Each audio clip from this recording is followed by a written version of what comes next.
નમસ્કાર વિદ્યાર્થી મિત્રો, આજે આપણે આપણું જે પ્રાણીઓમાં પોષણ ન્યુટ્રિશન ઇન એનિમલ્સ ની અંદર આપણે એમના જે મુદ્દાઓ છે, મુખ્ય મુદ્દાઓ એમની આપણે ચર્ચા કરી લીધેલી છે. હવે આપણે એને સ્વાધ્યાય પોથીની અંદર પૂર્તિ કરવી છે. આ સ્વાધ્યાય પોથીની પૂર્તિમાં મોટાભાગના પ્રશ્નો છે એ આપણે જ્યારે અહીંયા સ્ટડી કરતા હતા ત્યારે જ હું તમને સાયન્સની બુકમાં લખાવતો હતો અથવા તમે રફમાં લખતા હતા. એને તમે સાયન્સની બુકમાં લખ્યા છે અને એ સાયન્સની બુકમાંથી તમારે સ્વાધ્યાય પોથીમાં સારા અક્ષરે બ્લુ પેનથી લખવાના છે અને તમે લખ્યા જ હશે, કારણ કે કેટલાક પ્રયોગો છે એ પણ આપણે પ્રવૃત્તિઓ છે એ આપણે પૂર્તિ થઈ ગઈ છે. છતાં પણ કેટલાક પ્રશ્નો એવા છે કે જે હજુ બાકી છે અથવા તમને આ પ્રશ્નો પૂર્તિ કરવામાં ક્યાંક અગવડતા પડતી હોય તો આજે હું તમને મદદ કરવાનો છું. અને આ સ્વાધ્યાય પોથી પૂર્તિમાં આપણે સૌ પ્રથમ પહેલો પ્રશ્ન વિકલ્પ પૂર્તિનો લેવાના છે. બરાબર, તો ચાલો આપણે વિકલ્પ પૂર્તિ કરીશું સૌ પ્રથમ. ચાલો તો વિદ્યાર્થી મિત્રો, આપણે સૌ પ્રથમ અહીંયા વિકલ્પ પૂર્તિ કરીશું. વિકલ્પ પૂર્તિ, બરાબર. એમાંનું પહેલું છે લિપિડ એટલે કે ચરબી. ચરબીનું સંપૂર્ણ પાચન શામાં થાય છે? આ ચરબી છે એમનું સંપૂર્ણપણે પાચન શેમાં થાય છે?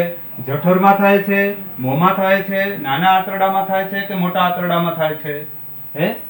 લિપિડ ચરબીની વાત કરવામાં આવી તો કે જઠરની અંદર કઈ ચરબીનું પાચન થતું નથી. એમાં તો પ્રોટીનનું અંશતઃ પાચન થાય છે. પ્રોટીન છે એમને જઠર રસી તોડે છે, એને સરળ સ્વરૂપમાં રૂપાંતર કરે. કેવા? જઠરમાં. અહીંયા પ્રોટીનનું પાચન થશે. અહીંયા પ્રોટીન એનું અંશતઃ પાચન થાય છે, પૂરું નહીં. પણ મોંની અંદર તો કે મોંની અંદર તો સ્ટાર્ચ જે છે એ શર્કરામાં રૂપાંતર પામે. તો નાના આંતરડા, જો મોટું આંતરડું છે ને, જો અહીંયા મોટા આંતરડામાં તો ખોરાકના કોઈ કણોનું પાચન થતું જ નથી. એનું કામ શું છે તો કે પાણીને શોષી લેવાનું અને જરૂરી ખનિજ તત્વો છે એમનું શોષણ કરે મોટું આંતરડું. તો ચરબીનું સંપૂર્ણ પાચન છે એ નાના આંતરડામાં થાય. વિદ્યાર્થી મિત્રો, અહીંયા વિકલ્પ કયો સાચો છે? નાનું આંતરડું. સમજાય છે? નાનું આંતરડું એ આપણો વિકલ્પ અહીંયા યોગ્ય છે એમ કહી શકીએ. પછીનું બીજું, અપાચિત ખોરાકમાંથી પાણીનું શોષણ મુખ્યત્વે શામાં થાય? અપાચિત, જે હવે પાચન થઈ શકે એવો નથી એવો ખોરાક, એમાંથી પાણીનું શોષણ તેમજ જે ખનિજ તત્વો છે એમનું શોષણ એ મુખ્યત્વે કયા આંતરડામાં થાય એમ પૂછવા. તો મુખ્યત્વે શેમાં થાય છે? તો કે જઠરની અંદર પાણીનું શોષણ નથી થતું. ત્યાં શું કામ થાય છે તો કે જઠર રસ દ્વારા પ્રોટીનનું શોષણ થાય છે. અન્નનળીની અંદર, તો અન્નનળી તો એક પ્રકારનો માર્ગ છે, એમાં કોઈ પ્રકારનું શોષણ નથી થતું. એ તો એક રસ્તો છે, મુખ ગુહાથી જઠર સુધી ખોરાકને પહોંચાડવાનો આ રસ્તો છે, એટલે આ પણ ન આવે. પછી નાનું આંતરડું, નાના આંતરડાની અંદર ચરબી, પ્રોટીન, કાર્બોદિત પદાર્થનું શોષણ થાય, પરંતુ અહીંયા પાણીનું શોષણ પૂછ્યું છે. તો એ કામ કોનું છે? મોટા આંતરડાનું કામ છે. વિદ્યાર્થી મિત્રો, મોટા આંતરડામાં પાણી અને શરીર માટે જરૂરી એવા જે ખનિજ તત્વો છે એમનું એમાં શોષણ થાય છે. બરાબર, અપાચિત ખોરાકમાંથી. ત્રીજું જોઈએ, મુખ ગુહામાં ખોરાકના કયા ઘટકના પાચનની શરૂઆત થાય? મુખ ગુહાની અંદર ખોરાકના કયા ઘટકના પાચનની શરૂઆત થાય મુખ ગુહામાં? તો કે મુખ ગુહાની અંદર જે સ્ટાર્ચ છે પદાર્થની અંદર ભળેલો, એને શર્કરામાં રૂપાંતર કરવાનું કામ ઉપરની જે લાળ ગ્રંથિમાંથી છૂટતો લાળ રસ છે એ કરે છે. એટલે ખોરાકના જે સ્ટાર્ચ છે એમની શરૂઆત મુખ ગુહાની અંદર પાચન થવાની શરૂઆત થઈ જાય. કોની? તો કે સ્ટાર્ચની. ચરબી છે એ તો સામાન્ય રીતે નાના આંતરડામાં એમનું શોષણ થાય. પ્રોટીન તો કે જઠરથી એમની શરૂઆત થઈ જાય, જઠર રસ દ્વારા. આ વિટામિનો છે, આ બધી જ વસ્તુનું શોષણ અને ઘટકોનું શોષણ એ સામાન્ય રીતે એ જઠર પછીથી શરૂઆત થાય. બાકી મુખ ગુહામાં સ્ટાર્ચની શરૂઆત થઈ છે. બરાબર, એટલે મુખ ગુહામાં સ્ટાર્ચ નામના ઘટકની પાચનની શરૂઆત થઈ જાય છે. ચોથું, જીભનું ટેરવું કયો સ્વાદ જલ્દી પારખે? વિદ્યાર્થી મિત્રો, જીભ હોય એમનું ટેરવું એ કયો સ્વાદ જલ્દી પારખે છે? વિદ્યાર્થી મિત્રો, એ આપણે અહીં તમારે કહેવાનું છે. તો કે જીભ છે એ તમે અહીંયા જે આકૃતિ છે એમાં જોઈ છે. એમાં સૌપ્રથમ જો નીચે સૌથી પહેલું જીભનું ટેરવું એ ગળ્યો સ્વાદ, અહીંયા આ ગળ્યો સ્વાદ સૌથી પહેલા પારખે.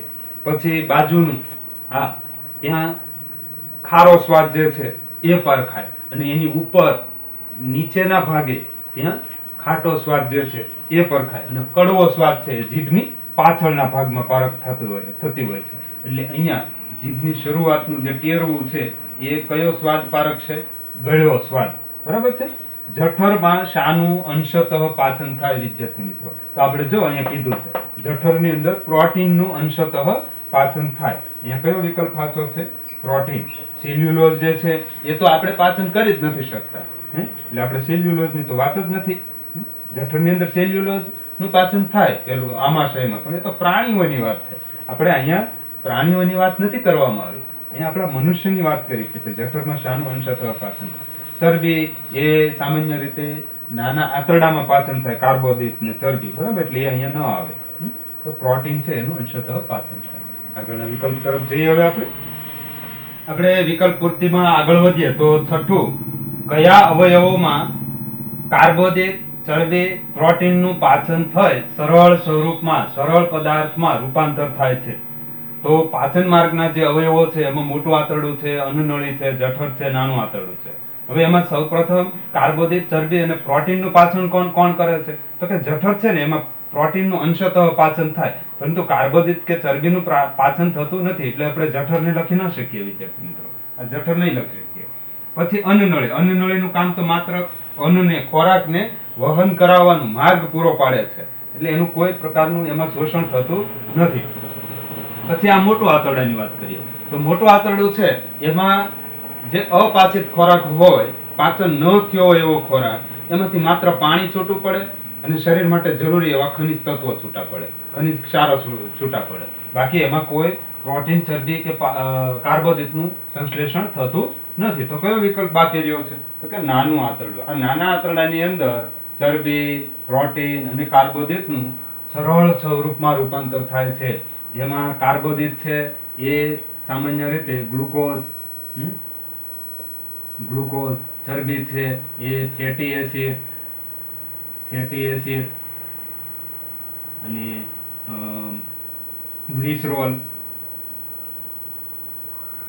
ગ્લિસરોલમાં રૂપાંતર પામે. પ્રોટીન છે એમિનો એસિડમાં રૂપાંતર પામે. પણ ક્યાં? તો કે નાના આંતરડામાં. સમજાય છે? સાતમું જોઈએ, પ્રોટીનનું પાચન થાય કયો સરળ પદાર્થ બને? જો આપણે હમણાં ઉપર લખ્યું એમ પ્રોટીનનું પાચન થાય તો એનો કયો સરળ પદાર્થ બને વિદ્યાર્થી મિત્રો? Amino acid. આ એમિનો એસિડ બની, અને ફેટી એસિડ અને ફેટી એસિડ અને ગ્લિસરોલ એ ચરબીમાંથી બને, અને સેલ્યુલોઝ ની કઈ વાત જ નથી કઈ, અને ગ્લુકોઝ છે એ કાર્બોદિતમાંથી બને. અહીંયા આપણને પ્રોટીન પૂછ્યું છે, તો પ્રોટીનમાંથી એમિનો એસિડ બને. આઠમું, રસાંકુરો ક્યાં આવેલા હોય છે? રસાંકુરો છે ક્યાં આવેલા હોય છે? રસાંકુરો એ અન્નનળીમાં આવેલા હોય? તો કે ના, અન્નનળીમાં તો માત્ર ખોરાકનું વહન થાય, એટલે આ વિકલ્પ ન આવી શકે. જઠર, તો કે જઠરની અંદર એ જઠર રસ હોય, શ્લેષ્મ હોય, હાઇડ્રોક્લોરિક એસિડ હોય, પણ રસાંકુરો આવેલા નથી. એમાં રસાંકુરો આવેલા નથી. નાના નાના જે પ્રવર્ધો છે એ રસાંકુરો છે, તો એ આમાં આવેલા નથી. એ શેમાં આવેલા હોય છે?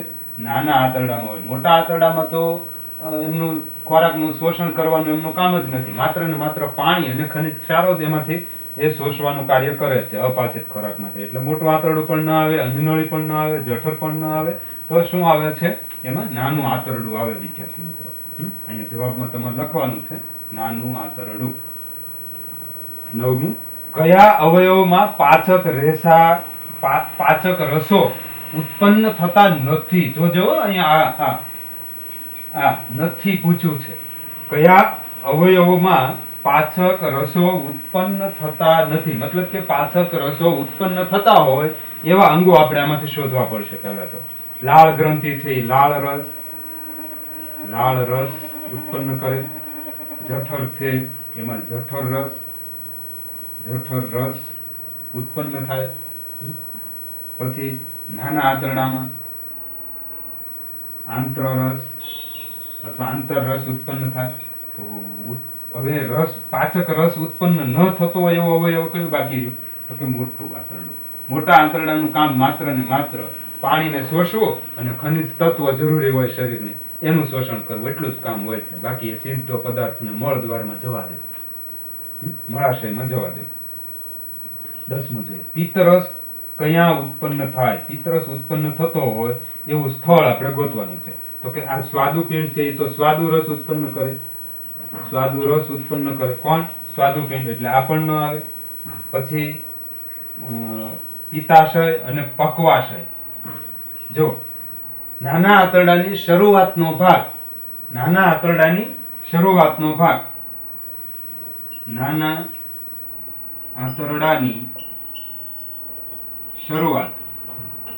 ભાગ સી આકારનો હોય ને એ પક્વાશય કહેવાય. અને પિત્તાશય જે છે તો કે યકૃત દ્વારા જે પિત્તરસ ઉત્પન્ન થયો હોય એ પિત્તરસને સંગ્રહ કરવાનું કામ, અહીંયા સંગ્રહ થાય, પિત્તરસ નો સંગ્રહ. તો અહીંયા તો શું કીધું છે? ઉત્પન્ન કરે એવું પૂછ્યું છે. તો ઉત્પન્ન તો ક્યાં થાય છે? તો કે યકૃતની અંદર ઉત્પન્ન થાય પિત્તરસ. ખ્યાલ આવે છે? ખાસ યાદ રાખજો, જે વિકલ્પ તમે ગોતો છો ત્યારે એમાં ન આવતા વિકલ્પ શોધી કાઢો, એટલે આપોઆપ તમને તમારો જવાબ છે એ શોધવામાં સરળતા ઊભી થઈ જશે. તો આ હતા આપણા વિકલ્પો. હવે આપણે વિકલ્પ પૂર્તિ પછી ખાલી જગ્યા તરફ જશું. ખાલી જગ્યાની પૂર્તિ કરીએ આપણે. ચાલો.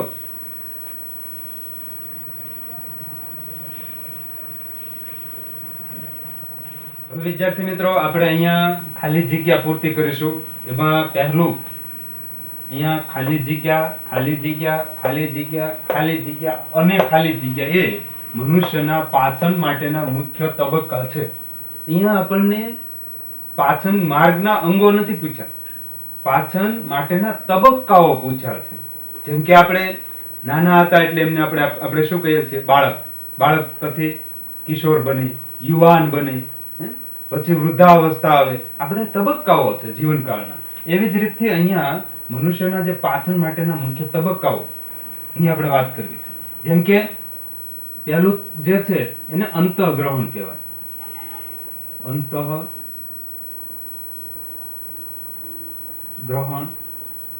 આપણે ખોરાક હોય એને પહેલા મોઢામાં મૂકીએ, અંદર લીધો, જેને અંતઃગ્રહણ કહેવાય. પછી અથવા આંતરગ્રહણ પણ આપણે એને કહી શકીએ. પછી એનું પાચન થાય. વિદ્યાર્થી મિત્રો, પાચન થાય, અંદર લીધેલા ખોરાકનું પાચન થાય. પાચન થયા પછી જે ઘટકો છે એનું શોષણ થાય. પછી શું કહેવામાં આવે? શોષણ થઈ ગયું. એમાં પ્રોટીન જેવા ઘટકો છે એમનું ફેટી એસિડમાં રૂપાંતર થયું અને એ આગળ ચાલ્યો, આપણા બ્લડની અંદર ભળ્યું. એમાંથી પાછા જે શક્તિ છૂટી પડે એને સ્વાંગીકરણ કહેવાય. પ્રોટીનનું તૂટવું, એમાંથી જે આપણે એનો ઉપયોગ કરીએ પ્રોટીનને વ્યવસ્થિત રીતે, તો એને સ્વાંગીકરણ કહેવાય.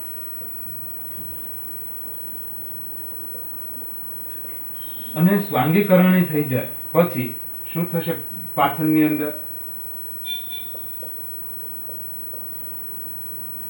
ઉત્સર્જન થશે અથવા એનો ત્યાગ થશે, મળોત્યાગ જેને આપણે કહી શકીએ. પરંતુ અહીંયા આપણે ઉત્સર્જન લખીશું, બહાર ફેંકવું, બહાર કાઢવું. બરાબર. હવે બીજી ખાલી જગ્યા છે. લાળ રસ સ્ટાર્ચનું અંશતઃ પાચન કરી એને શેમાં રૂપાંતર કરે છે? વિદ્યાર્થી મિત્રો, લાળ રસ, આ લાળ રસ છે એ સ્ટાર્ચનું અંશતઃ પાચન કરી એને શર્કરામાં રૂપાંતર કરે. શર્કરા એટલે સાકર, એક પ્રકારની સાકર, અથવા જેને ગ્લુકોઝ પણ આપણે કહીએ છીએ. ત્રીજી ખાલી જગ્યા, કડવો સ્વાદ જીભના કયા ભાગમાં પારખાય? કડવો સ્વાદ જે છે વિદ્યાર્થી મિત્રો જીભના પાછળના ભાગે એ આપણે એને પારખી શકીએ છીએ. પાછળના ભાગે જીભ હોય એની સૌથી પાછળનો ભાગ એ ત્યાં આપણે એને પારખી શકીએ. પાછળ, ત્યાં આપણે લખીએ પાછળ. પિત્તરસનો સંગ્રહ ખાલી જગ્યામાં થાય. હમણાં મેં થોડી વાર પહેલા જે તમને વિકલ્પ સમજાવ્યો કે પિત્તરસ એ ઉત્પન્ન કોણ કરે? પિત્તરસ કોણ ઉત્પન્ન કરે? યકૃત ઉત્પન્ન કરે. યકૃત છે પિત્તરસ ઉત્પન્ન કરે, પરંતુ એને સંગ્રહ ક્યાં કરવામાં આવે? એમનો સંગ્રહ જે છે એ પિત્તાશયની અંદર થાય.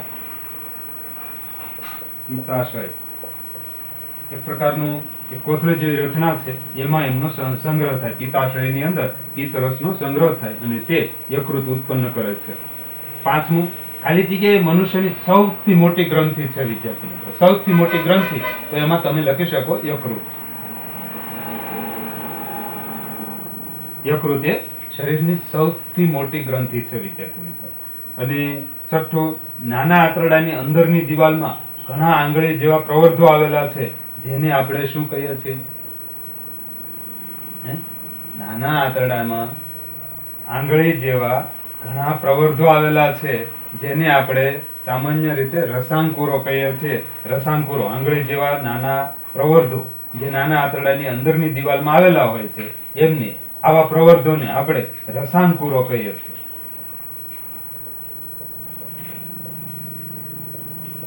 રસાંકુરો, બરાબર. નાના આંતરડાની અંદરની દિવાલમાં ખાલી જગ્યા નામનો પાચક રસ ઉત્પન્ન થાય. આંતરરસ, આંતરરસ પણ કહીએ અથવા આંતરરસ પણ કહી શકીએ આપણે. આંતરરસ, બરાબર, અથવા જેને આપણે આંતરરસ પણ કહી શકીએ. હવે 8મી ખાલી જગ્યા તરફ આપણે આગળ વધીશું.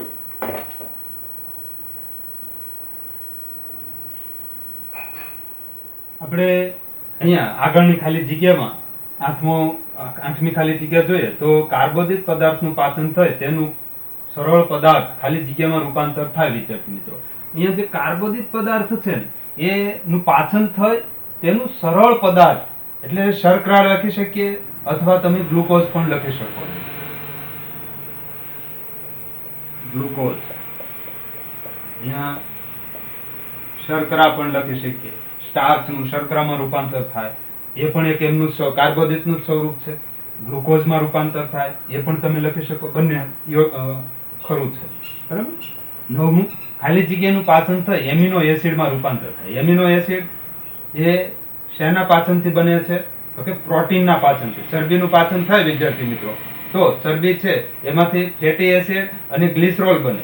કાર્બોદિત પદાર્થનું પાચન થાય તો ગ્લુકોઝ બને, અને પ્રોટીનનું પાચન થાય એટલે એમાંથી એમિનો એસિડ બને.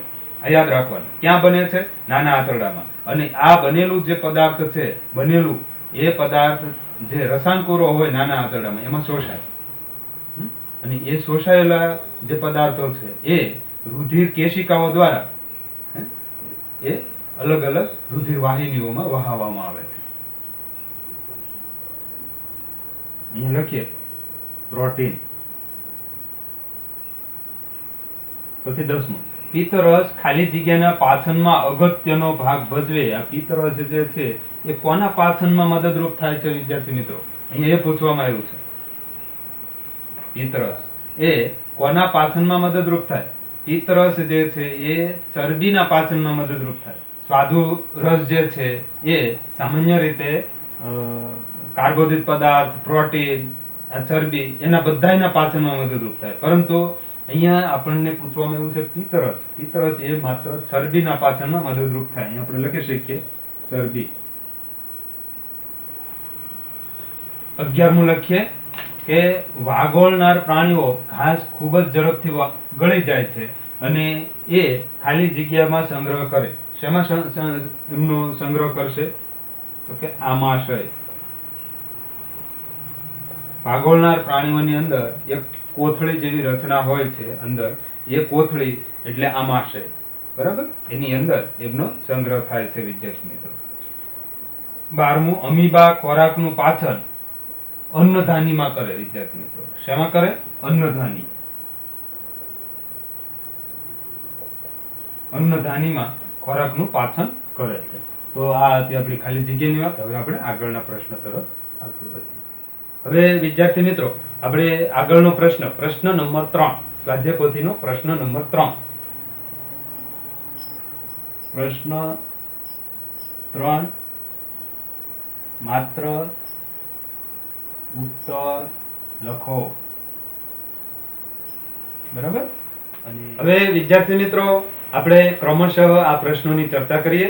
જેમાં પહેલો પ્રશ્ન છે કે ખોરાકને વલોવવાનું કાર્ય કોણ કરે? તો કે આપણા પાચન માર્ગની અંદર પેલું મુખ ગુહા, પછી અન્નનળી અને પછી જઠર. જઠર જે છે ને એ સૌથી પહોળો ભાગ છે અવયવમાં, અને એમાં આડી, ઊભી ને ત્રાંસી જે લાઈનો દેખાય ને આપણને, હકીકતમાં એ લાઈનો નથી, એ જઠરના જે ઉબડ ખાબડ ભાગો છે એ ખોરાકને વલોવે, એ વલોવવાનું કાર્ય કરે. કોણ? તો કે જઠર.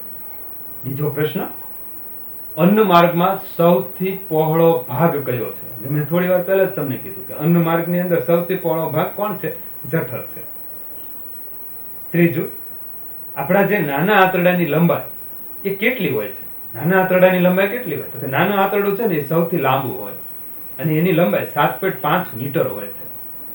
નાના આંતરડાની લંબાઈ 7.5 મીટર હોય છે. કયા અવયવમાં, હવે ચોથો પ્રશ્ન જોઈએ કે ભાઈ કયા અવયવમાં ખોરાકના પાચનની ક્રિયા છે એ પૂર્ણ થઈ જાય? આપણા શરીરની અંદર એવો કયો અવયવ છે કે જ્યાં પાચનની ક્રિયા પૂર્ણ થઈ જાય છે? તો કે નાનું આંતરડું. નાના આંતરડામાં પાચનની ક્રિયા પૂર્ણ થઈ જાય. પછી ખોરાક છે જે અપાચિત ખોરાક હોય એ મોટા આંતરડામાં જાય અને ત્યાં પાણી અને ક્ષારોનું શોષણ થાય. પરંતુ પોષણ જે ખોરાક છે એનું પાચનનું જે પ્રક્રિયા છે આખી એ નાના આંતરડામાં પૂર્ણ થઈ જતી હોય છે. પાંચમો પ્રશ્ન, મોટા આંતરડાની લંબાઈ આશરે કેટલા મીટર હોય છે અથવા કેટલી હોય છે? તો કે જો અહીંયા આપણે નાના આંતરડાની લંબાઈ છે એ 7.5 મીટર હોય, પણ મોટા આંતરડાની લંબાઈ તો આપણને એમ થાય કે નાનાની જો એટલી હોય તો મોટાની તો કેટલી હશે? એનાથી પણ વધારે આપણે ગણતરીમાં લઈએ તો એ ભૂલ નથી કરવાની. નામ મોટું આંતરડું છે, એ પહોળું હોય છે હકીકતમાં, પરંતુ નામ પ્રમાણે એની લંબાઈ નથી. મોટા આંતરડાની લંબાઈ કેટલી છે? 1.5 મીટર, એટલે કે 1.5 મીટરની લંબાઈ હોય છે. છઠ્ઠું, અમીબા એક અથવા એક કરતા વધુ આંગળી જેવા પ્રવર્ધો બહાર કાઢે છે, જેને શું કહેવામાં આવે? તો એને ખોટા પગો કહેવાય. ખોટા પગ. એને કઈ આમ ચાલવામાં એક સરખા, આપણે જેમ બે પગ હોય કાયમ માટે આજીવન બે પગ જ રહે, પણ એને જે ખોટા પગો છે અમીબાને, એ થોડી વાર તમને બતાવે, પાછા એના શરીરની અંદર રૂપાંતર થઈ જાય, પાછા ખોટા પગો બહાર આવે, વારંવાર એના પગની સ્થિતિ બદલ્યા કરે, એટલે એને ખોટા પગ કહેવામાં આવ્યા. સાતમું છે, અમીબા ખોરાકનું પાચન અને શોષણ શેમાં કરે? અમીબા ખોરાકનું પાચન અને શોષણ શેમાં કરે છે? તો કે રસધાનીમાં અથવા અન્નધાની. બંને પ્રશ્ન જવાબ તમે લખી શકો, અન્નધાની અથવા રસધાની. બરાબર. ચાલો, આ આપણા પ્રશ્નોની આપણે ચર્ચા કરી કે માત્ર ઉત્તર લખો. હવે આપણે જે પછીના પ્રશ્નો છે એ તરફ આગળ. વિદ્યાર્થી મિત્રો, અહીંયા આપણે ખરા ખોટામાં પહેલું લઈએ. આપણે આ પહેલું છે, જીભ ખોરાકમાં લાળ રસ ભેળવે છે. જીભ છે એ ખોરાકની અંદર લાળ રસ ભેળવવાનું કાર્ય કરે. કે જીભનું કામ જ એ છે, રસને પારખવું, સ્વાદ પારખવો, ખોરાકને વલોવવો, ભેળવવો, અંદર ભેળવે.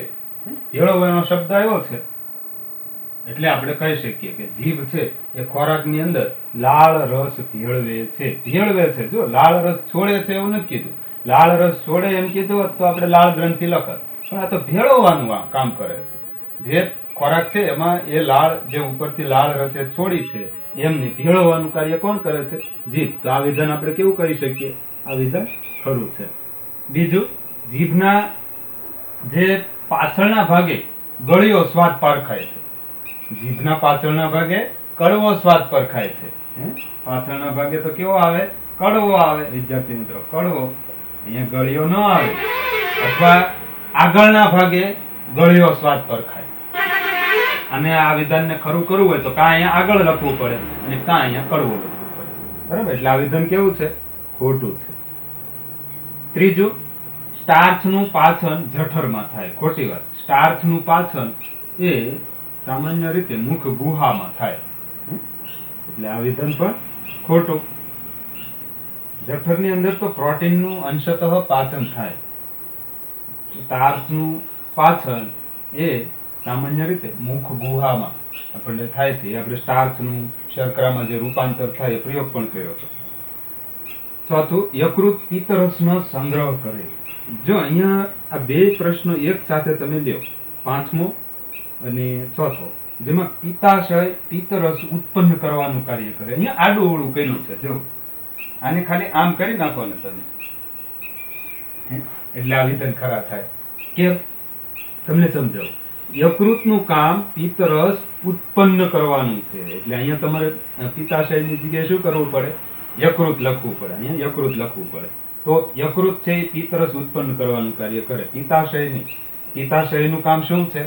એનું કામ જે પિત્તરસ ઉત્પન્ન થયો છે એનો સંગ્રહ કરવાનું કાર્ય છે. કોનું? પિત્તરસનું. ઉત્પન્ન કરવાનું નથી. અને અહીંયા યકૃત છે, તો યકૃત છે એ પિત્તરસનો સંગ્રહ કરે એમ પૂછ્યું આપણને ચોથામાં.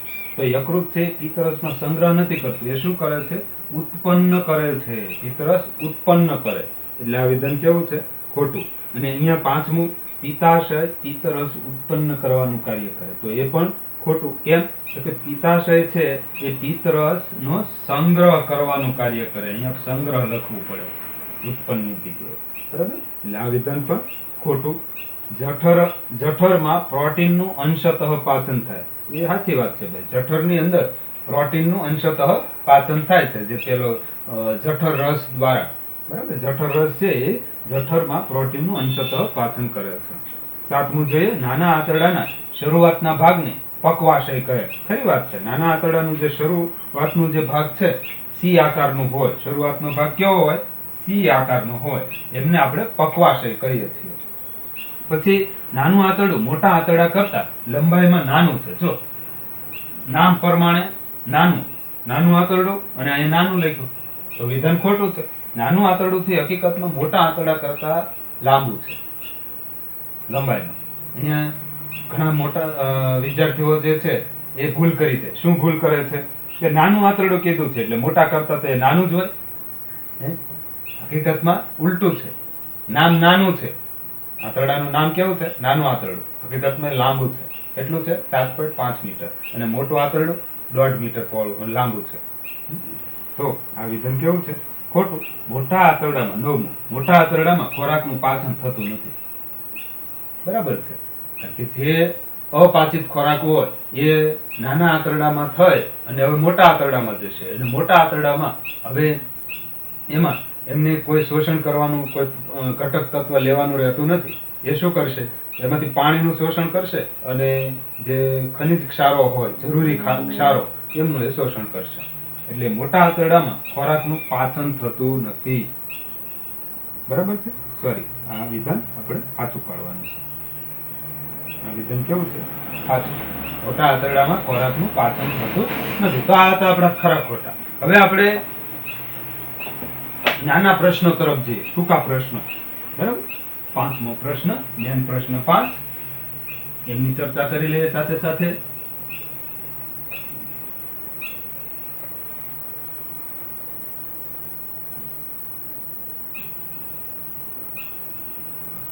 જો તમારી સ્વાધ્યાય પોથી છે એમાં પ્રશ્ન નંબર 5 એમની આપણે ચર્ચા કરવી છે. 10 પ્રશ્નો આપ્યા છે, એમાં પ્રશ્ન નંબર 5. બરાબર? એટલે આપણે એને હવે નામ શું આપીએ? 5.1 પહેલો પ્રશ્ન. 5.1 એટલે પ્રશ્ન નંબર 5 એનો પહેલો પેટા પ્રશ્ન 5. એમાં પાચન તંત્રના સહાયક પાચક અંગો. પાચન તંત્રના સહાયક પાચન અંગો. પહેલા તો પાચન તંત્રના અંગો કેટલા છે? પાચન તંત્રના સહાયક અંગો પૂછ્યા આપણે. પહેલા તો મુખ્ય અંગો કેટલા છે? મુખ ગુહા છે, અન્નનળી છે, જઠર છે, મોટું આંતરડું, નાનું આંતરડું, મળદ્વાર અને મળાશય. એ મુખ્ય અંગો છે. હવે એના સહાયક પાચક અંગો કયા છે? તો કે લાળ ગ્રંથિ ઉપરના ભાગે, યકૃત અને સ્વાદુપિંડ. એ એમના સહાયક પાચક અંગો છે. આ જે ગ્રંથિઓ છે એ એમની સહાયક પાચક અંગો છે. કઈ કઈ ગ્રંથિ છે? લાળ ગ્રંથિ,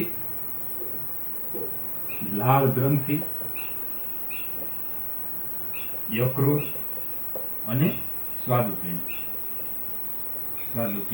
આ સહાયક પાચક અંગો છે, ગ્રંથિઓ છે એક પ્રકારની.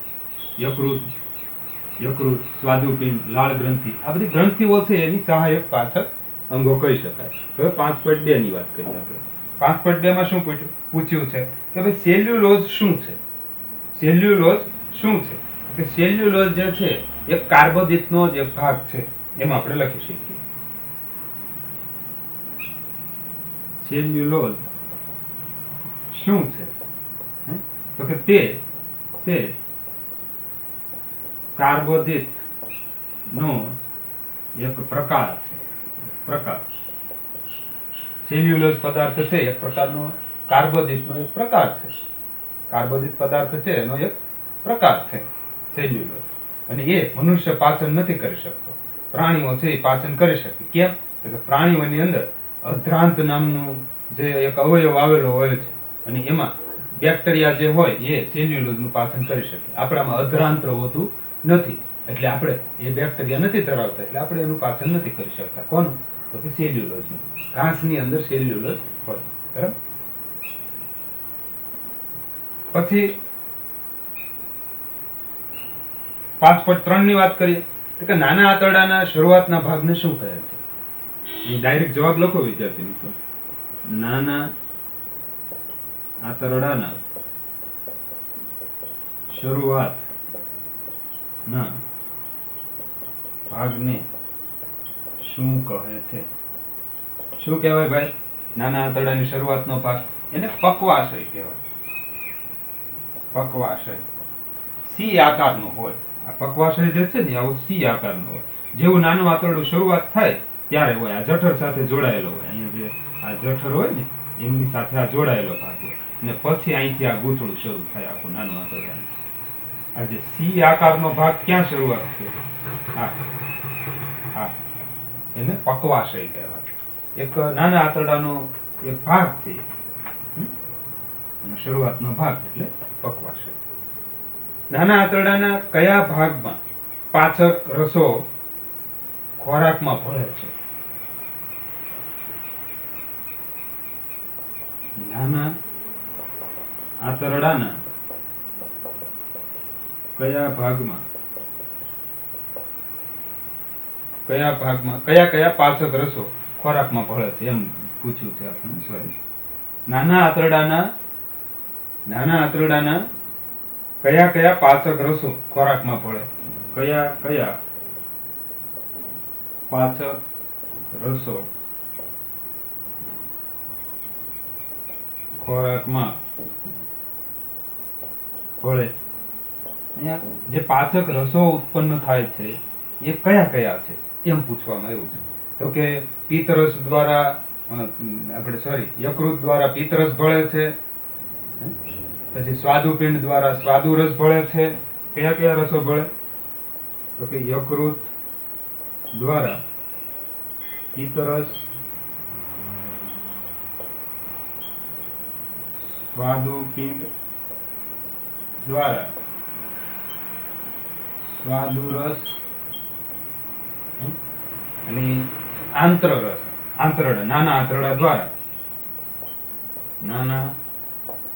આંતરડા દ્વારા આંતરરસ ફળ. બરાબર. ટૂંકમાં અહીંયા આપણે પિત્તરસ, સ્વાદુરસ અને આંતરરસ એનો જવાબ છે, પણ આપણે આખું લખી શકીએ. આવું ભૂસી નાખીશું ઉપરનું વિદ્યાર્થી મિત્રો.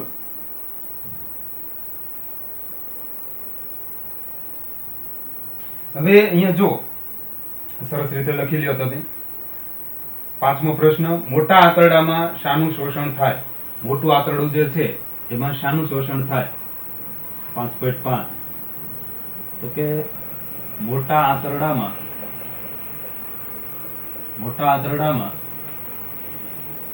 અપાચિત ખોરાકમાંથી પાણી અને જરૂરી ખનિજ ક્ષારોનું શોષણ થાય. મોટા આંતરડામાંથી અપાચિત ખોરાક છે એમાંથી પાણી અને જરૂરી ખનિજ ક્ષારોનું શોષણ થાય છે. બરાબર, એ તમે લખી શકો છો. 5.6 છઠ્ઠો પ્રશ્ન 5.6 જઠરની અંદરની દિવાલ શાના સ્ત્રાવ કરે છે? જઠરની જે અંદરની દિવાલ હોય એ શેનો સ્ત્રાવ કરે? એ પણ મેં તમને લખાવેલું છે, ફરીથી લખી લ્યો. આ મેં અગાઉ લખાવેલું છે તમને. અંદરની દિવાલ જે છે એ લખો અહીંયા. જઠરની અંદરની દિવાલ શેનો સ્ત્રાવ કરે? દિવાલ અહીંયા લખીશું શ્લેષ હાઇડ્રોક્લોરિક એસિડ HCl જેને કહીએ ને એ. પછી જઠર રસ નો સ્ત્રાવ કરે. આ ત્રણ વસ્તુનો સ્ત્રાવ કરે. હવે જઠરમાં સ્ત્રાવ સાતમું એમાં શું પૂછ્યું કે જઠરમાં રહેલા શ્લેષ્મનું કાર્ય, હાઇડ્રોક્લોરિકનું કાર્ય. આ ત્રણેયના હું કાર્યો લખી નાખું છું એટલે તમને તમારે 8મા પ્રશ્ન સુધી લખાઈ જશે. અહીંયા આ પ્રશ્ન નંબર 7માં શું પૂછ્યું છે તો કે શ્લેષ્મનું કાર્ય. પહેલા તો તમારે છઠ્ઠા પ્રશ્નમાં આ ત્રણેય લખવાના છે. બરાબર, શ્લેષ્મ, હાઇડ્રોક્લોરિક એસિડ અને જઠર રસ એ જઠરની અંદરની દિવાલમાં ઉત્પન્ન થાય છે. પછી 5.7 એ શ્લેષ્મનું કાર્ય પૂછ્યું. તો શ્લેષ્મનું કાર્ય શું છે? શ્લેષ્મનું કાર્ય શું છે વિદ્યાર્થી મિત્રો? એટલે શ્લેષ્મ જે છે એ જઠરની સામાન્ય રીતે એસિડિક થી બચાવે. જઠરની અંદરની દિવાલને મંદ હાઇડ્રોક્લોરિક એસિડ થી અસરથી બચાવે. મંદ હાઇડ્રોક્લોરિક એસિડ થી રક્ષણ આપે છે. બરાબર, રક્ષણ આપવાનું કાર્ય શ્લેષ્મ કરે છે. પછી હાઇડ્રોક્લોરિક એસિડ નું કાર્ય શું છે ભાઈ? તો કે આપણા ખોરાકમાં રહેલા કેટલાક પ્રકારના બેક્ટેરિયાઓનો નાશ કરે. ખોરાકમાં રહેલા બેક્ટેરિયાનો નાશ કરે. બેક્ટેરિયાનો નાશ કરે. અને આ જે જઠર છે એના ખોરાકમાં એસિડિક પ્રમાણ વધારે. એનું એ જઠરની દિવાલને એસિડિક બનાવે એટલે જઠરની દિવાલથી ચોખ્ખી રહે. બરાબર છે. અને જે જઠર છે એ સામાન્ય રીતે જે એસિડિક પદાર્થો છે એ એના દ્વારા બેક્ટેરિયાઓનો નાશ કરે છે. એ એમનો મુખ્ય મુદ્દો છે. અને એસિડિક માધ્યમ પૂરું પાડે છે. પાચક રસોને સક્રિય કરે. એ પણ લખી શકીએ. એસિડિક માધ્યમ પૂરું પાડે, પાચક રસોને સક્રિય કરે. આ બધા મુદ્દા તમે લખી શકશો. અગાઉ મેં આ લખાવેલું છે, આ રિપીટ કરું છું. પછી જઠર રસનું જો કાર્ય આપણે અહીં નથી પૂછ્યું, પણ જો આપણે જાણવું હોય તો આપણા ખોરાકની અંદર જે પ્રોટીન હોય એમનું અંશતઃ પાચન કરે. જઠર રસ એ અંશતઃ પાચન કરે પ્રોટીન. તમારી જાણકારી માટે. બરાબર. હવે 5.9 ની વાત કરીએ આપણે. 9મો પ્રશ્ન પિત્તરસનું કાર્ય. પિત્તરસનું કાર્ય.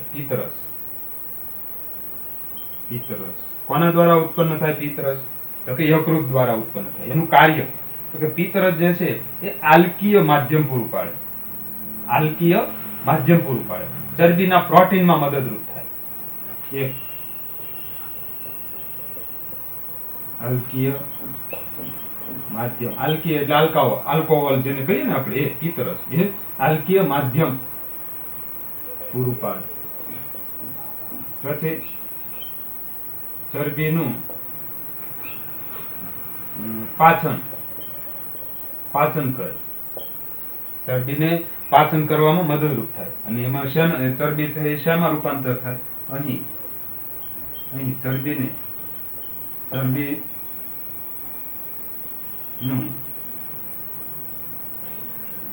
ફેટી એસિડ અને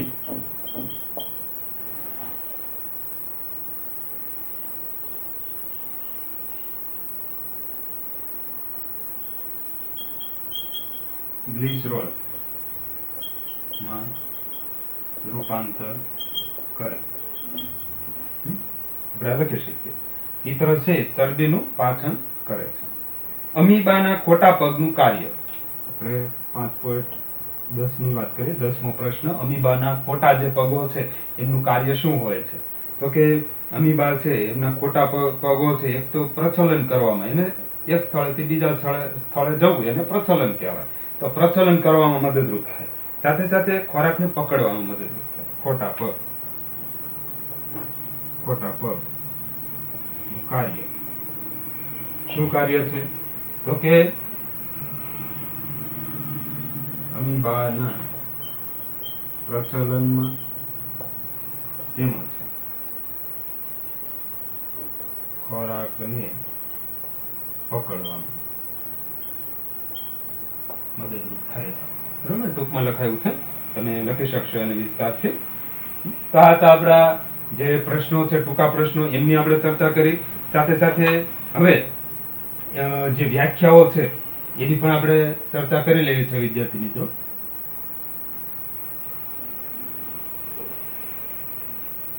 પોઝ કરીને તમે લખી લેજો, કારણ કે આપણી પાસે સમયનો અભાવ છે. આપણે સ્વાધ્યાય પોથીના મોટા ભાગના પ્રશ્નોની ચર્ચા કરવી છે.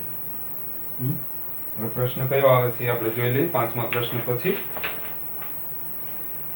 વ્યાખ્યાની વાત કરીએ તો વ્યાખ્યામાં જે ખોરાક છે, ખોરાકની વ્યાખ્યા તમે લખી લ્યો. પહેલી તો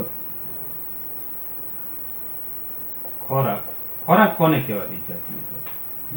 તો કે શરીરને પોષક તત્વો પૂરા પાડતા પદાર્થોને ખોરાક કહેવાય.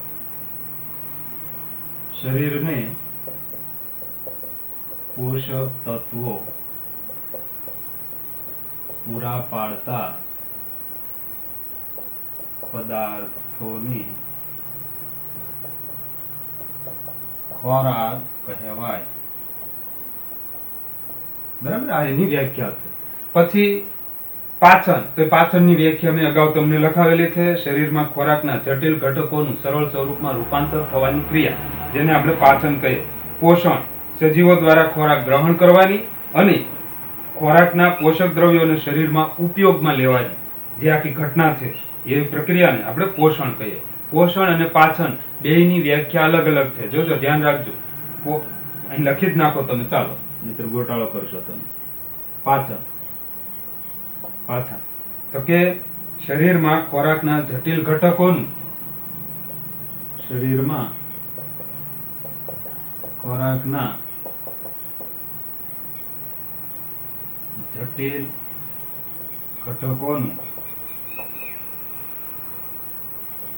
સરળ સ્વરૂપમાં રૂપાંતર થવાની ક્રિયા અથવા પ્રક્રિયા લખીએ આપણે અહીંયા, પ્રક્રિયા. બરાબર, એને શું કહીએ આપણે? પાચન. ફરી શરીરમાં ખોરાકના જટિલ ઘટકો કયા કયા? કાર્બોદિત પદાર્થ, પ્રોટીન, ચરબી, આ બધા ઘટકોને સરળ સ્વરૂપમાં રૂપાંતર કરવાની જે ક્રિયા છે એને પાચન કહેવામાં આવે. ત્રીજું લખી નાખીએ પોષણ. અહીંયા આપી છે વ્યાખ્યા, એટલે આપણે સાથે સાથે લખી જ નાખીએ કે સજીવો દ્વારા ખોરાક ગ્રહણ કરવાની અને સજીવ શરીર દ્વારા આ પોષક દ્રવ્યોનો ઉપયોગમાં લેવાની ક્રિયા ને આપણે પોષણ કહીએ છીએ. સજીવો દ્વારા ખોરાક ગ્રહણ કરવાની,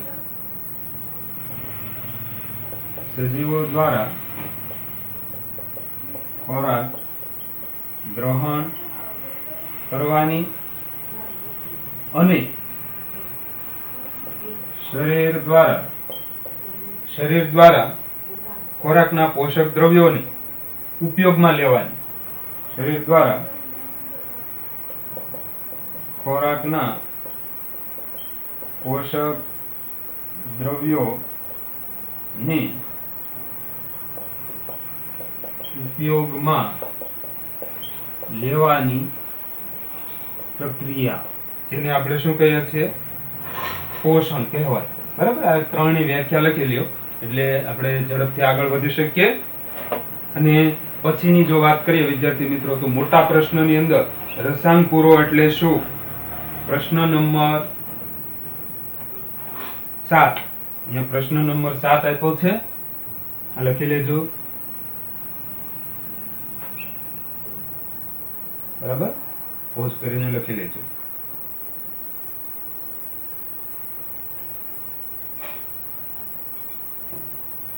હવે 7મો પ્રશ્ન, જે એમાં મોટા પ્રશ્નો આપ્યા છે વિદ્યાર્થી મિત્રો. પ્રશ્ન નંબર 7. પ્રશ્ન નંબર 7 એમાં જે પહેલો પ્રશ્ન છે, રસાંકુરો એટલે શું અને એનું સ્થાન. તો કે નાના આંતરડાની અંદરની દિવાલમાં આંગળી જેવા નાના નાના પ્રવર્ધો આવેલા હોય છે, જેને રસાંકુરો કહેવાય. આમે વ્યાખ્યા તમારી જે સાયન્સની બુક છે એમાં મેં લખાવી છે, અગાઉ આપણે એની ચર્ચા થઈ ગઈ છે એટલે હું ફરીથી નથી લખતો. એમનું સ્થાન ક્યાં આવેલું હોય છે? તો કે એની વ્યાખ્યામાં જ એનો અર્થ છે. એનું સ્થાન તો કે નાના આંતરડાની અંદરની દિવાલમાં. એનું સ્થાન ક્યાં હોય છે? નાના આંતરડાની અંદરની દિવાલમાં. પછી એનું કાર્ય, એમનું કાર્ય લખી લ્યો. પાચિત ખોરાકની શોષણ સપાટીમાં એ વધારો કરે. પહેલું આ પ્રશ્ન નંબર પહેલો છે એમાં હું એમનું વ્યાખ્યા નથી લખાવતો, કારણ કે લખાવેલી છે એટલે ત્યાંથી લખજો. એમનું સ્થાન તો કે નાના આંતરડાની અંદરની દિવાલમાં. એનું કાર્ય લખી લ્યો કે પાચિત ખોરાકની શોષણ સપાટીમાં વધારો કરે. પહેલી વાત, શોષણ સપાટીમાં એ વધારો કરે અને નાના આંતરડામાં ખોરાકનું શોષણ સરળતાથી થાય. પહેલી વાત. તેથી નાના આંતરડામાં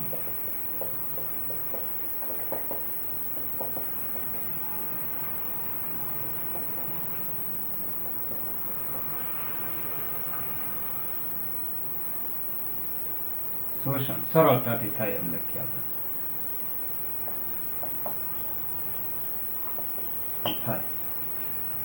કાર્ય ખાસ લખજો તમે, કારણ કે એ મેં અગાઉ નથી લખાવેલું. રસાંકુરો એ નાના આંતરડાની અંદરની દિવાલમાં આવેલા નાના નાના પ્રવર્ધો, જેને આપણે રસાંકુરો કહીએ છીએ. આ રસાંકુરોનું સ્થાન ક્યાં આવેલું હોય છે? તો કે નાના આંતરડાની અંદરની દિવાલમાં. એમનું કાર્ય શું હોય? તો કે પાચિત ખોરાકનું શોષણ સપાટીમાં વધારો કરે. બરાબર. તેથી નાના આંતરડામાં ખોરાકનું પાચન ઝડપથી થઈ શકે છે અથવા શોષણ ઝડપથી થઈ શકે છે. આપણને ગ્લુકોઝમાંથી ઉર્જા તાત્કાલિક કેમ મળે છે? એવો એક પ્રશ્ન પૂછો. તો કે ગ્લુકોઝ જે છે એ કાર્બોદિતનું એક સ્વરૂપ છે. પ્રશ્ન નંબર 2 એ લખો, સીધું લખજો વિદ્યાર્થી મિત્રો, કારણ કે પ્રશ્ન નથી લખાવતો. ગ્લુકોઝ કાર્બોદિત નું એક સ્વરૂપ છે. પહેલી વાત, ગ્લુકોઝમાંથી આપણને કાર્બોદિત પદાર્થ મળે. કેમ? તો કે ગ્લુકોઝ જે છે એ કાર્બોદિતનું સ્વરૂપ છે અને ગ્લુકોઝ એ સીધો જ રુધિરની અંદર શોષાઈ જાય છે એવો પદાર્થ છે. ગ્લુકોઝ રુધિરમાં શોષાયા બાદ એ કોષોમાં ઓક્સિજન સાથે મંદ દહન પામી શક્તિ છૂટી પાડે છે. કાર્બોદિતનું એક સ્વરૂપ છે. પછી ગ્લુકોઝ સીધો જ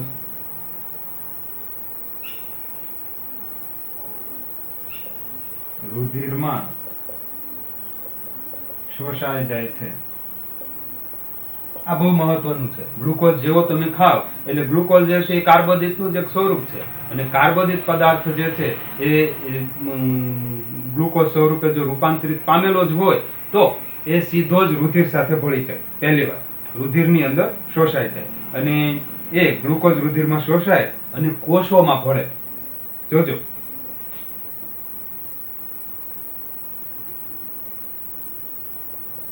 આથી તે રુધિરમાં શોષાય ને કોષોમાં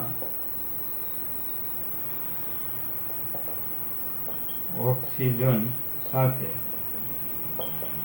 મંદ દહન કરે છે. પરિણામે શક્તિ છૂટી પડે.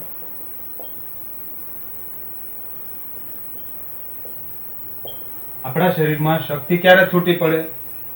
આપણા શરીરમાં શક્તિ ક્યારે છૂટી પડે?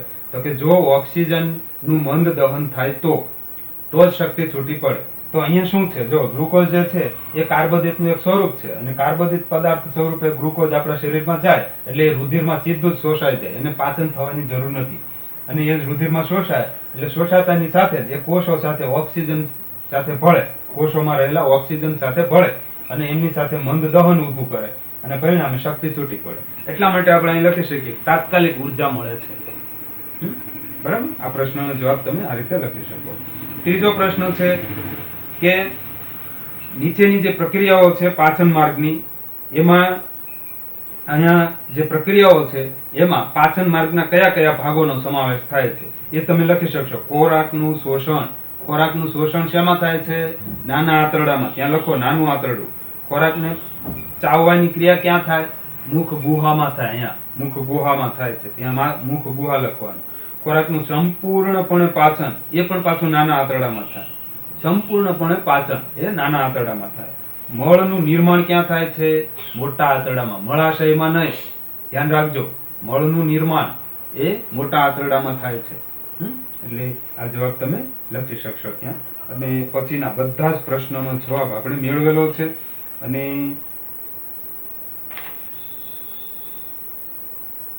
આપણે અહીંયા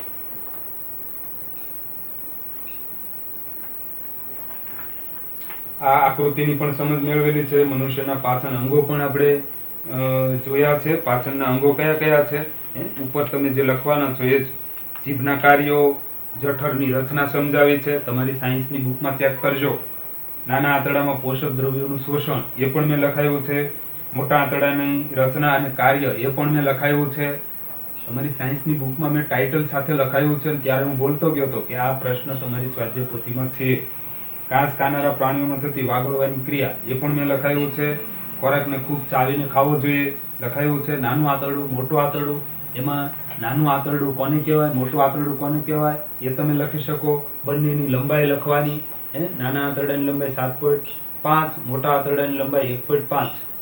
બંનેનું કાર્ય લખી નાખો એટલે 2 મુદ્દા તો ઓલરેડી થઈ ગયા. બરાબર, એટલે એમાં નથી કંઈ લખાવતો. અને હવે જોડકા ને લાસ્ટમાં લઈએ અને નાના આંતરડામાં થતી પાચનની ક્રિયા 11મો પ્રશ્ન મોટો એ પણ મેં લખાયો છે. પ્રવૃત્તિઓ બધી થઈ ગઈ છે. આપણે હવે જોડકાની વાત રહે, જોડકા પૂર્ણ કરીએ આપણે. ચાલો હવે વિદ્યાર્થી મિત્રો આપણે જોડકા જોડી લઈએ. જેમાં પહેલું છે કે જઠર છે એ આમાંથી કોની સાથે સંકળાયેલી છે? યકૃત, નાનું આંતરડું, મોટું આંતરડું અને આ બાજુ અહીંયા એના વિકલ્પ આપ્યા છે. અહીંથી લઈને અહીંયા સુધીના 5 વિકલ્પ આપ્યા છે. હવે જઠર, જઠર છે એ આમાંથી કોની સાથે સંલગ્ન છે? તો કે જઠરની અંદર પ્રોટીનનું, આ જે પ્રોટીન છે એનું અંશતઃ પાચન થાય વિદ્યાર્થી મિત્રો. તો અહીંયા આપણે વિકલ્પ લખી શકીએ ડી. યકૃત, યકૃત જે છે એ શરીરની સૌથી મોટી ગ્રંથિ છે એટલે આપણે લખી શકીએ એ. નાનું આંતરડું, નાના આંતરડાની અંદર સંપૂર્ણ પાચન થાય વિદ્યાર્થી મિત્રો. જો અહીં લખ્યું છે સંપૂર્ણ પાચન થાય એટલે આપણે લખી શકીએ અહીંયા વિકલ્પ ઈ. મોટું આંતરડું, મોટું આંતરડાની અંદર તમે જોઈ શકો પાણીનું શોષણ થાય. અપાચિત ખોરાકનો સંગ્રહ ન થઈ શકે, એ તો મળાશયની અંદર થાય. બરાબર, એટલે અહીંયા આપણે પાણીનું શોષણ સી વિકલ્પ આપણે લખી શકીએ. બીજું જોડકું પાછળના પેજ ઉપર તમે જશો એટલે ખ્યાલ આવશે.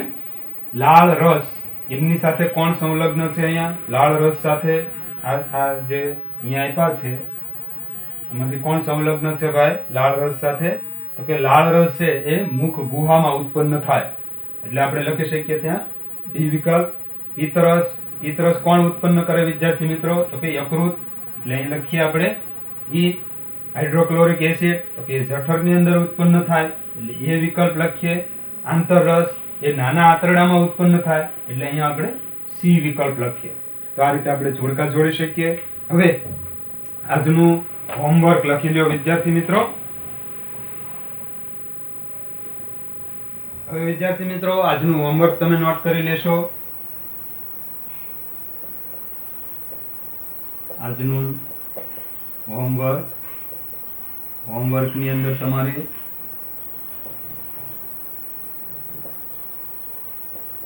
સ્વાધ્યાય પોથી ની પૂર્તિ સ્વાધ્યાય પોથીની પૂર્તિમાં કયો પાઠ પૂરવાનો છે? તો કે બીજો પાઠ, પ્રાણીઓમાં પોષણ. બરાબર, એ પાઠ પૂરવાનો છે, સંપૂર્ણપણે પૂરવાનો છે. એક પણ પેજ બાકી નથી છોડવાનો. કેટલા પેજ થાય છે? એ પણ ગણી લઈએ આપણે. 1 2 3 4 5 6 7 8 અને 9 પેજ થાય છે. 9 પેજ સંપૂર્ણપણે પૂરવાના છે. એક પણ પ્રશ્ન બાકી છોડવાનો નથી. કારણ કે હું અગાઉ પણ કહેતો ગયો હતો કે તમે મારી સાથે સાથે જ સાયન્સની બુકમાં આ રફ બુક જે રફ કામ કરો છો એ સાયન્સની બુકમાં પછી તમે લખી લેજો અને એ સાયન્સની બુકમાંથી તમે સ્વાધ્યાય પોથીમાં પૂર્તિ કરી શકશો. અહીંયા જે કાંઈ બોર્ડ વર્ક હું કરાવું છું એમને તમે રફ બુકની અંદર લખો છો અને રફ બુકમાંથી પછી તમે સાયન્સની બુકમાં લખો છો અને એ પછી તમારે સ્વાધ્યાય પોથી પૂર્તિમાં ઉપયોગ કરવો જોઈએ. એમનો જે મુદ્દા એમાંથી મળે એ સ્વાધ્યાય પોથીમાં પૂરો, બાકીનું તમે એ સાયન્સની બુક છે એને પણ વાંચવામાં ઉપયોગ કરી શકશો અને સ્વાધ્યાય પોથીને પણ વાંચવામાં ઉપયોગ કરી શકશો. એટલે તમારે આ જે સ્વાધ્યાય પોથી છે એમાં જે પ્રશ્નો તમને મેં અહીંયા અત્યારે નથી કરાવ્યા એ પ્રશ્નો તમે તમારી સાયન્સની બુકમાં છે તમે શોધીને લખજો. જો તમે લખ્યું હોય તો દરરોજ મને હોમવર્ક મોકલો છો એટલે મને ખ્યાલ જ છે કે તમે લખો છો. બરાબર, એટલે એમાંથી તમને એના જવાબ મળવાના છે. એટલે સ્વાધ્યાય પોથીની સંપૂર્ણપણે પૂર્તિ કરી અને તમે મને એનો ફોટો પાડીને મોકલો. સારા અક્ષરે લખો. બરાબર, કારણ કે આજે સ્વાધ્યાય પોથીની પૂર્તિ છે એટલે તમારે ઘણું બધું વર્ક વધી જશે લખવાનું. એટલે તમે મોટામાં મોટું મને 9 વાગ્યા સુધીમાં હોમવર્ક મોકલી દેજો. આજે હું થોડોક સમય તમને વધારે આપું છું. આજે રાત્રે મોટામાં મોડું 9 વાગ્યા સુધીમાં મને હોમવર્ક તમે મોકલજો. બરાબર, એટલે તમને ઘણો બધો સમય મળી જશે સવારથી લઈને સાંજ સુધી. એ દરમિયાન તમારે સાયન્સની બુકમાં આ બધા પ્રશ્નો સારા અક્ષરે બ્લુ પેનથી લખી લેવાના છે. કારણ કે તમે વાંચવામાં એને તમે એ પ્રશ્નોને વાંચી શકો એવા અક્ષરે લખજો. માત્ર તમે લખીને મને બતાવી દો એ મારા માટે કામનું નથી. મારા માટે ક્યારે કામનું છે કે તમે એ પ્રશ્નને વાંચી શકો, યાદ રાખી શકો, ત્યારે એ કામનું છે. અને પહેલી પ્રાયોરિટી તમારા માટેની છે. બરાબર, તમારા માટે છે આ હોમવર્ક. એટલે સાયન્સ સ્વાધ્યાય પોથીમાં સરસ રીતે આ પાઠના બધા જ પ્રશ્નો તમે લખી નાખો. ઓકે, એ આજનું હોમવર્ક છે. ઓકે, ચાલો.